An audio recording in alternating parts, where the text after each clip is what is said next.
অন্ধকার ভবিষ্যতের ভয় যখন ঘনিয়ে আসে ঠিক তখনই নতুন আলো খুঁজতে পথে নামে কিছু সাহসী মানুষ। তুরস্কের ড্রোন প্রস্তুতকারক প্রতিষ্ঠান বাইকার যেন হাঁটছে ঠিক সেই পথে। সেখানে ড্রোনের সাফল্যের পর এবার তাদের চোখ পড়েছে মডুলার পারমাণবিক চুল্লির দিকে। চারিদিকে জ্বালানি সংকট, বদলে যাওয়া আবহাওয়া আর অনিশ্চয়তার চাপ, সবকিছুর মাঝেই তারা খুঁজে পেয়েছে নতুন এক শক্তির পথ। গেল বুধবার সাংবাদিকদের এমনটাই জানান জ্বালানি মন্ত্রী আলপারসলান বায়রাক্তার।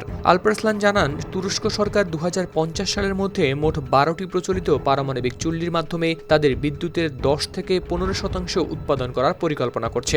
এছাড়া সরকার নতুন ধরনের পারমাণবিক প্রযুক্তি, ছোট মডুলার পারমাণবিক চুল্লি থেকে 5000 মেগাওয়াট বিদ্যুৎ উৎপাদন সক্ষমতা অর্জনের লক্ষ্য নির্ধারণ করেছে। সংবাদ মাধ্যম মিডল ইস্ট আইয়ের প্রতিবেদনে প্রকাশ পেয়েছে এ তথ্য।